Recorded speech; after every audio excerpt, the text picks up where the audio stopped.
Bienvenue sur Africa 24 dans cette nouvelle édition du 12-15. Voici les titres de l'actualité. La révolution soudanaise célébrera en décembre 2019 son premier anniversaire. L'occasion de faire un bilan sur les avancées socio-économiques et sur les attentes de certains cœurs de métier qui sont à l'initiative de ce soulèvement populaire. Entre réchauffement climatique, conflits et braconnage, la faune africaine est de plus en plus menacée. La conservation de certaines espèces protégées devient un enjeu de gouvernance nationale, régionale, voire même continentale. Détail à suivre dans cette édition. Et le Cameroun s'active dans les préparatifs du championnat d'Afrique des Nations de football 2020 et de la Coupe d'Afrique des Nations de football 2021. Deux compétitions majeures qui se joueront en partie à Douala, capitale économique du Cameroun. Le Soudan est en mouvement. En décembre 2018 débutait la révolution soudanaise avec la contestation du prix du pain, un soulèvement populaire qui a renversé le pouvoir du président Omar el-Béchir, déchu en avril 2019, à quelques semaines de la date anniversaire de la révolution. Où en est la situation socio-économique du pays et plus précisément, quelle est la situation des cheminots qui étaient au cœur de cette révolution? Élément de réponse avec Aïssatou Diamanka-Besland. Une révolution au goût inachevé, c'est précisément le jeudi 11 avril 2019 que le président Omar el-Béchir, âgé de 75 ans, au pouvoir depuis 1989, a été destitué par l'armée après 3 mois de soulèvement populaire contre son régime autoritaire au pouvoir centralisé au sommet de l'État de Khartoum.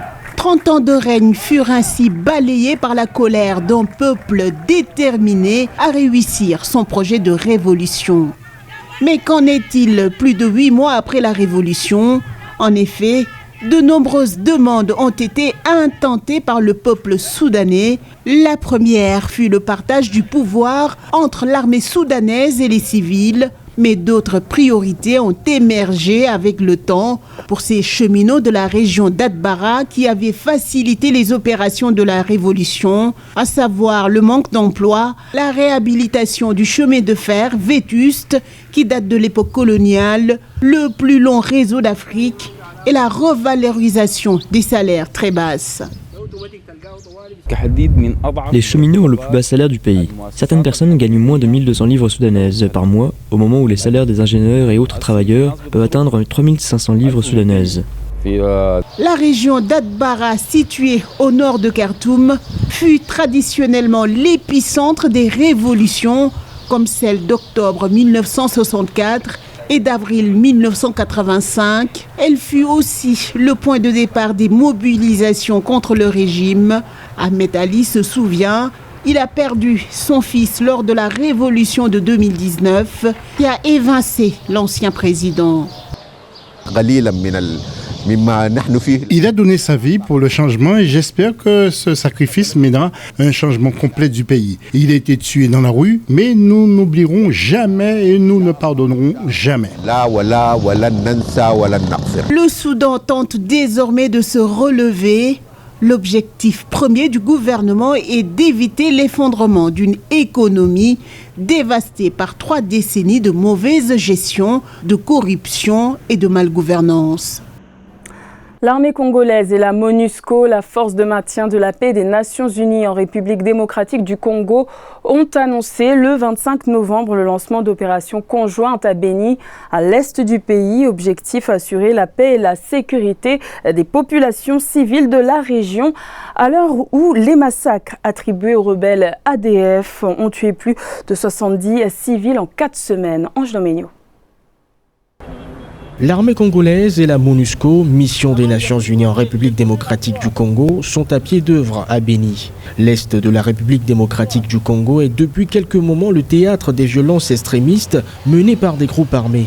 Pour venir à bout de ces attaques, la présidence congolaise a donc décidé de lancer cette opération conjointe des forces militaires. L'armée congolaise menait des opérations contre les ADF-NALU et donc la contre-offensive qui était annoncée par le chef de l'État n'avait pas impliqué les troupes des Nations Unies. Et ils intervenaient probablement dans le domaine du renseignement et déploiement des drones et autres. Mais on a constaté qu'il y a malheureusement un changement de stratégie au niveau des ADF. Ils ont choisi d'attaquer les populations à l'intérieur même de la ville de Béni. En représailles à l'offensive congolaise, les rebelles ont plusieurs fois attaqué des civils, faisant au moins 70 victimes au cours des dernières semaines. Lundi 25 novembre, des émeutes contre la mission de l'ONU en RDC ont éclaté à l'est du pays. Des émeutiers ont attaqué un camp des Nations Unies pour dénoncer leur inaction après les massacres des civils attribués au présumé ADF. Alors cela repose le problème de la quintessence même de la finalité de la mission des Nations Unies, parce que la mission des Nations Unies a déployé plusieurs centaines d'hommes armés dans la ville de Béni, mais cela n'est pas suffisant pour arriver à sécuriser la population de Béni. L'ONU a appelé les habitants de Béni au calme après les manifestations de lundi. Un couvre-feu a été décrété jusqu'à nouvel ordre par les autorités provinciales du Nord Kivu entre 18h et 6h à Béni et ses environs. Le dialogue est au point mort au Mali entre les parties signataires de l'accord de paix d'Alger de 2015. Le comité de suivi de l'accord a récemment tenté de relancer le processus nécessaire à l'instauration d'une paix durable au sein des populations. Une médiation internationale s'est récemment rendue auprès de la partie gouvernementale pour relancer les négociations. Reportage de notre correspondant Mokhtar Bari. Bloqués depuis l'échec de la réunion du comité de suivi devant se tenir à Kidal, les parties signataires de l'accord de paix d'Alger ne se voient plus. Conséquence, les applications de l'accord se font toujours attendre. C'est pour remédier à cette crise que la médiation internationale est allée à la rencontre de la partie gouvernementale. La première fois que les sessions du CSA ne se sont pas tenues de façon régulière, on a eu une rupture pratiquement de 2 mois. Et nous avons estimé au niveau de la médiation internationale que nous devrons bouger pour qu'on puisse avancer. Et le premier pas que nous avons estimé nécessaire de le faire, c'est de rencontrer le gouvernement pour voir un peu, y a-t-il des points de blocage, y a-t-il des possibilités de renouer pour qu'on puisse tenir le CSA. Le gouvernement malien, tout en saluant cette initiative, s'est dit disposé à renouer le fil du dialogue avec les groupes armés signataires. Nous essayons d'avancer vers une compréhension commune des problèmes relatifs à la restauration de l'autorité de l'État. Il y a aujourd'hui une compréhension commune, les divergences se réduisent, nous allons avancer. La médiation internationale composée des 5 pays du Conseil de sécurité, de l'Union africaine, de la CEDEAO et de l'Union européenne devrait rencontrer les groupes armés signataires pour la tenue du comité de suivi des accords. L'Éthiopie veut rendre son secteur minier plus attractif. Pour ce faire, l'exécutif mise sur la potasse avec des incitations fiscales attrayantes. La potasse étant un minerai utilisé dans la production d'engrais. Les explications de Nathalie Moho et de Marcel Farbamaoun.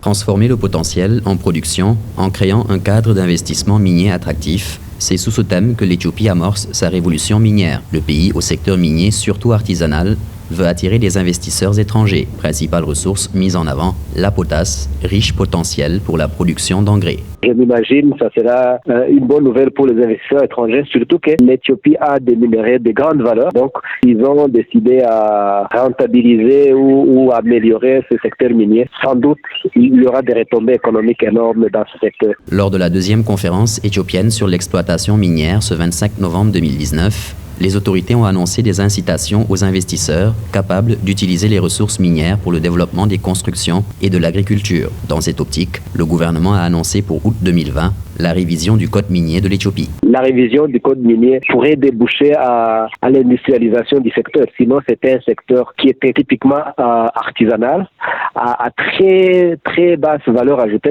L'Éthiopie souhaite augmenter la contribution du secteur minier au produit intérieur brut de 3 à 10% d'ici à 2030. Le gouvernement a ramené le taux d'imposition des sociétés minières de 35 à 25% et le taux de redevance sur les métaux précieux à 7% depuis 2017. Certaines espèces de la faune africaine sont menacées de disparition. Le travail pour éradiquer le commerce illégal issu du braconnage reste colossal malgré les actions menées ces dernières années. Il faut ajouter à cela le réchauffement climatique et les conflits, des défis permanents pour 2 régions d'Afrique, l'Afrique centrale et l'Afrique australe. Un sujet de la rédaction. Les éléphants et leur ivoire, les rhinocéros et leurs cornes, les pangolins et leurs écailles. La protection de la biodiversité est un enjeu de gouvernance en Afrique. Le braconnage répond à une demande mondiale croissante, un commerce illégal qui touche particulièrement les pays d'Afrique centrale et australe. Parmi les espèces qui ne figurent pas sur la liste des espèces protégées, comme nous le voyons au Mozambique, il y a une croissance régulière, modeste mais stable, d'environ 13% de menaces. Certaines enregistrent un taux un peu plus important d'environ 20%, d'autres légèrement un peu moins. Les écologistes multiplient les efforts de conservation à la protection de la faune africaine, mais des dizaines d'espèces sont en danger critique d'extinction en Afrique. Tortues d'eau douce ou d'eau de mer, lions et guépards viennent s'ajouter à la liste exhaustive d'animaux vulnérables, déjà composée d'éléphants, de rhinocéros ou encore de gorilles. Malgré une baisse du braconnage de certains animaux constatée ces dernières années, quelques espèces restent menacées de disparition. Désormais, le grand public à travers le monde saura que la conservation des tortues africaines existe et aura besoin de leur aide pour protéger ces merveilleuses créatures en Afrique.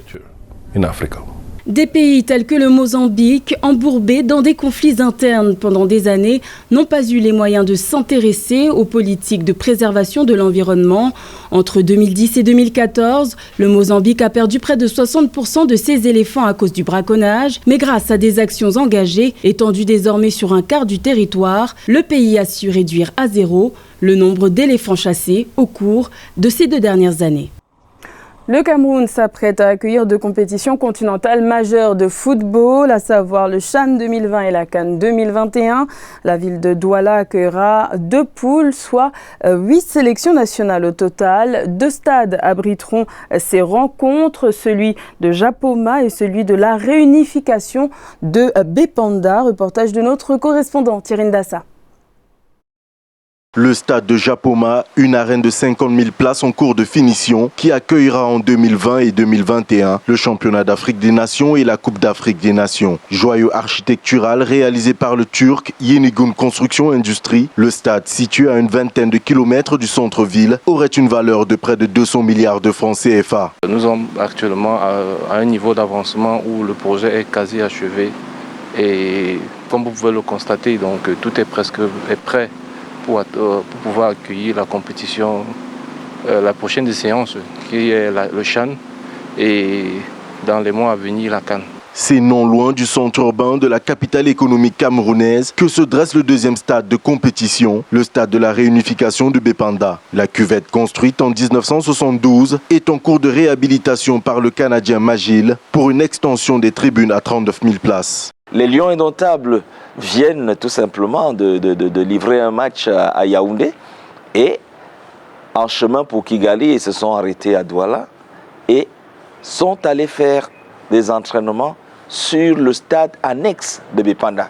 Ils se demandaient bien s'ils étaient à Bépanda. Donc c'est pour dire qu'il faut venir voir, toucher du doigt. La ville de Douala recevra 2 poules pour chaque compétition attendue. En plus des 2 stades de compétition, 4 stades d'entraînement seront également mis à la disposition des sélections nationales. C'était le journal de la rédaction. Merci de l'avoir suivi. L'information continue sur Africa 24.